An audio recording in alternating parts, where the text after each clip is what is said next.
Hi, I'm Robin. And I'm Chris. Together we're the Gen X couple.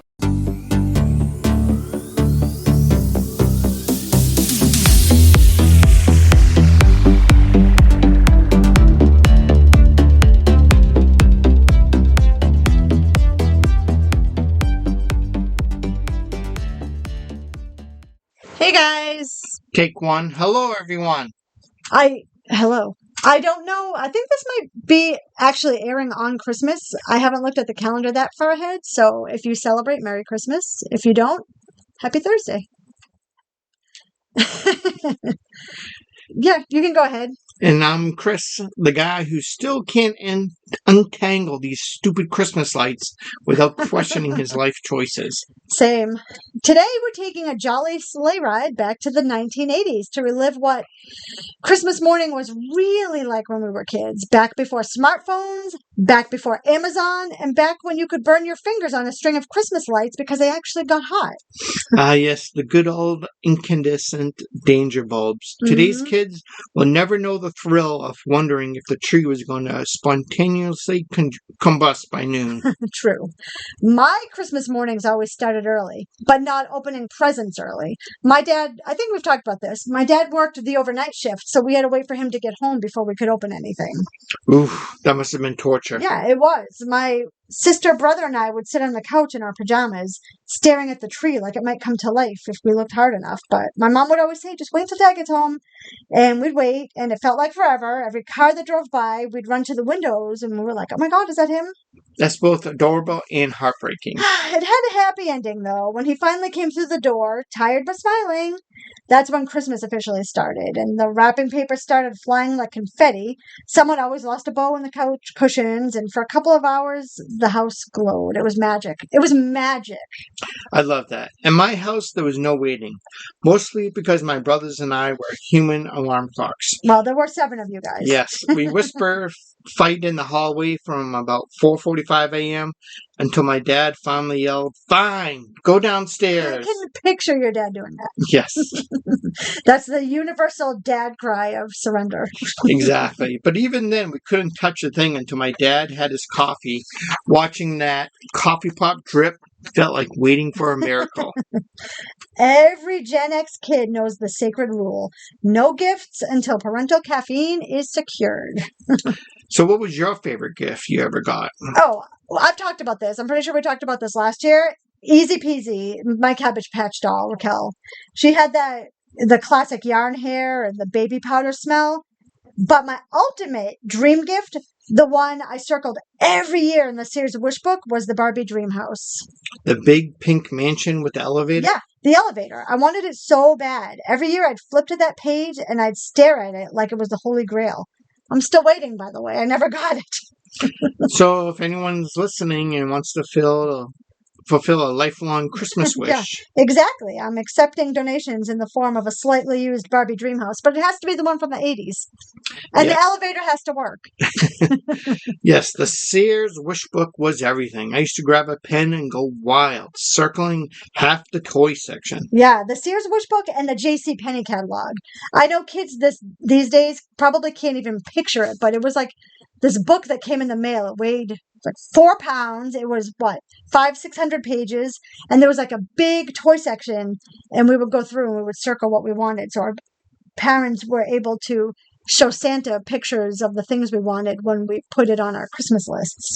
Kids nowadays probably have Pinterest pages. Pinterest, yes. Yeah, probably. Or they can just send the Amazon links to Santa directly. Yes.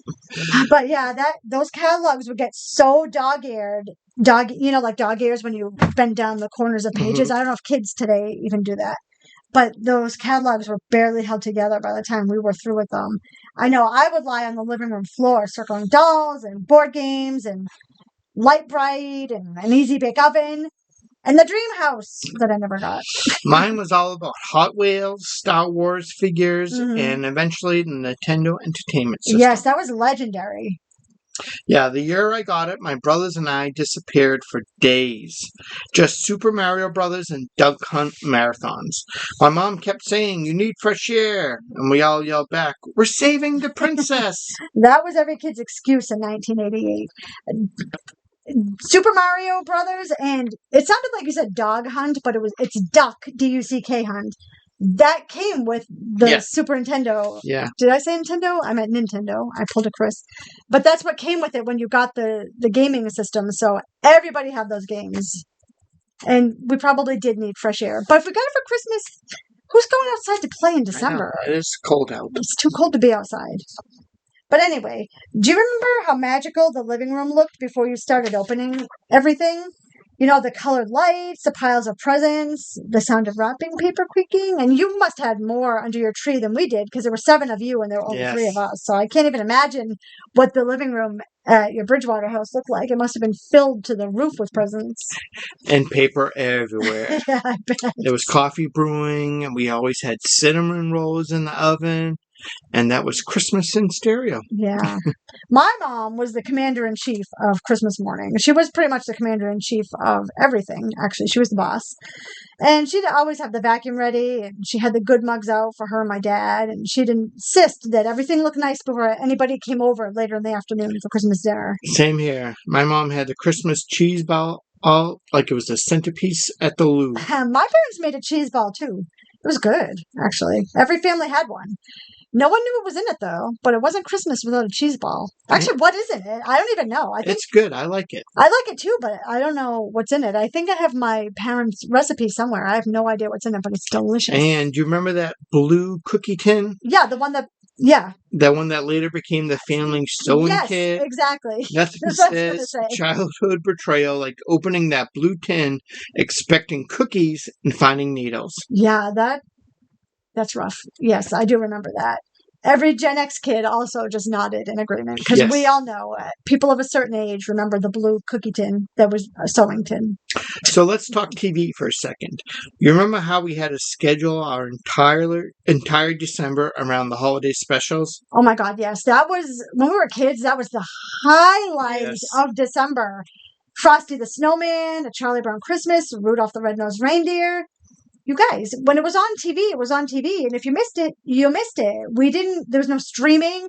We didn't have DVRs, or I guess I should say VCRs back in the day. You guys probably don't even know what that is. It was heartbreak until next year. If you missed it, it was gone for a year. And that one friend who somehow saw it would tell you the entire plot like you were doing you a favor. Yeah. And then the reindeer flies. Thanks, Kevin. Yeah. Kids today will never understand that kind of commitment. Seriously. And speaking of commitment, the lights. Do you remember when one bulb went out, the entire strand went dark? I don't think it's like that anymore. Yeah, my dad would spend half the morning muttering under his breath, testing bulbs one by one. You could have used that time to bake an entire turkey. Yeah. Yeah. Oh, and the tinsel. You couldn't vacuum that stuff up for months. Yes, it became part of the carpet ecosystem. Or always finding it months later. Yeah, I swear by February, we'd still be finding pieces clinging to our sweaters. Yeah, you know what's funny though? But back then, Christmas felt bigger. It did. Maybe because we had to wait for everything. I don't know. The shows, the catalogs, even my dad coming home from work before we could open gifts. All that waiting, I think, made the magic last longer. Yeah, and we weren't trying to make it perfect. The train leaned, the wrapping paper didn't match, half the bulbs were flickering, but it didn't matter. Yeah, because it was real. There wasn't, we didn't have to take pictures and put it on social media. It was just real, and we were living in the moment. It was warm and loud and chaotic and full of love. And maybe a little exhaustion. Definitely a little exhaustion. And you ever think about how different Christmas is now? Kids wake up, grab a tablet, and their presents are half virtual. Yeah, seriously. And yet I think part of us still chases that feeling. I know I do. That excitement, the smell of coffee and cinnamon buns, the glow of the lights before anyone touches a gift. And the hope that maybe this year someone finally gets you that Barbie Dream House. Exactly. Hope springs eternal. But seriously, that's a feeling I've been chasing my whole life. We'll never get that back. We'll never get that feeling back. But anyway, that's our trip down Christmas morning memory lane.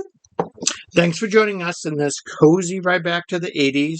We hope it brought back some memories, or at least made you smile at how glorious, chaotic these mornings were.